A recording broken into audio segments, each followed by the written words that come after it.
मध्य प्रदेश के सूक्ष्म और लघु उद्योग मंत्री ओम प्रकाश सकलेचा ने उपचुनाव को लेकर बड़ा बयान दिया है। लघु उद्योग मंत्री ने कहा कि ये चुनाव सरकार बनाने के लिए नहीं बल्कि सरकार को मजबूती प्रदान करने के लिए था, जिसे जनता भी समझती है।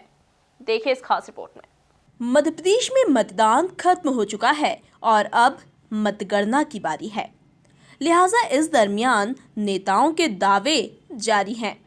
शिवराज सरकार में लघु उद्योग मंत्री ओम प्रकाश सकलेचा ने मंगलवार को 28 विधानसभा सीटों पर संपन्न हुए उपचुनाव को लेकर कहा कि ये चुनाव सरकार बनाने के लिए नहीं बल्कि सरकार को मजबूती प्रदान करने के लिए था, जिसे जनता भी समझती है।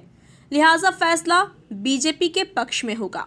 देखिए, बहुत साफ बात है, ये चुनाव सरकार को की शक्ति बढ़ाने के लिए है।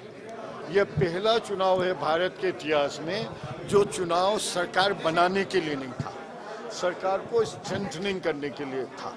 और जनता इस बात को बहुत अच्छे तरीके से समझती है कि चुनाव सरकार को मजबूती देने के लिए है, ना कि सरकार बनाने के लिए। तो निर्णय समझदार जनता है, बहुत अच्छा निर्णय देने वाला। बिल्कुल मैं इस बात से बिल्कुल सहमत नहीं हूँ। मैं बल्कि ये कहूँगा कि इससे बढ़िया कोरोना काल में इतनी वोटिंग होना भी बड़ी बात है, क्योंकि कई लोग अलग अलग जगह गए हुए थे, गांव में चले गए, शहर में वोट थे। अब ग्वालियर प्रॉपर को कोट कर रहे हैं, तो कई लोग ग्रामीण में शिफ्ट हो गए कोरोना के लिए। और मैं ये मानता हूँ कि जीवन सबसे पहली प्राथमिकता है, उसके बाद बाकी सब प्राथमिकताएं। एक दिवसीय दौरे पर जबलपुर पहुंचे सूक्ष्म और लघु उद्योग मंत्री ने यहां एक बड़ा ऐलान करते हुए कहा कि आने वाले 40 दिनों में नई उद्योग नीति की घोषणा कर दी जाएगी।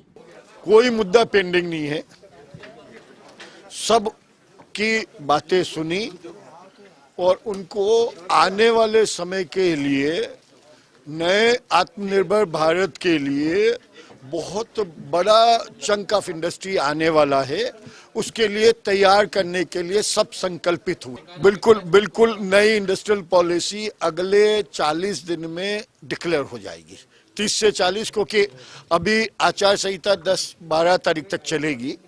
उसके बाद एक कैबिनेट में लाना पड़ेगा और उसको हम तुरंत दे रहे हैं। इस दौरान मंत्री सकलेचा ने कहा कि टेक्सटाइल इंडस्ट्री में भारत दुनिया का किंग था, लेकिन रियल एस्टेट ने इसको डिस्टर्ब किया है और यही बेरोजगारी का कारण है। महाकौशल बहुत तेजी से इंडस्ट्रियलाइजेशन में आगे बढ़ने के लिए संकल्पित है और आत्मनिर्भर भारत के तहत सबसे बड़ा फंड और सबसे बड़ा अपॉर्चुनिटी महाकौशल को मिलने वाली। टेक्सटाइल है, टॉयज है, फर्नीचर है, फूड प्रोसेसिंग है, दीज आर द क्लस्टर्स।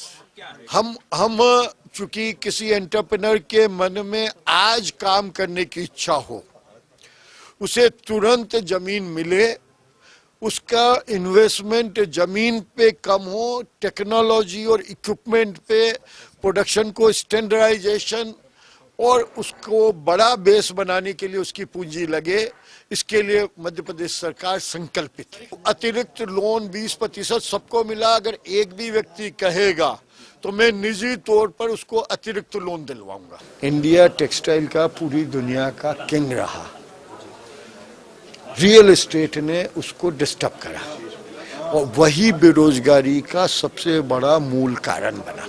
बता दें कि मध्य प्रदेश के सूक्ष्म एवं लघु उद्योग मंत्री ओम प्रकाश सकलेचा एक दिवसीय दौरे पर जबलपुर पहुंचे थे, जहां उन्होंने कटंगा स्थित उद्योग भवन का निरीक्षण कर अधिकारियों और जिले की औद्योगिक इकाइयों के संचालकों के साथ एक बैठक की।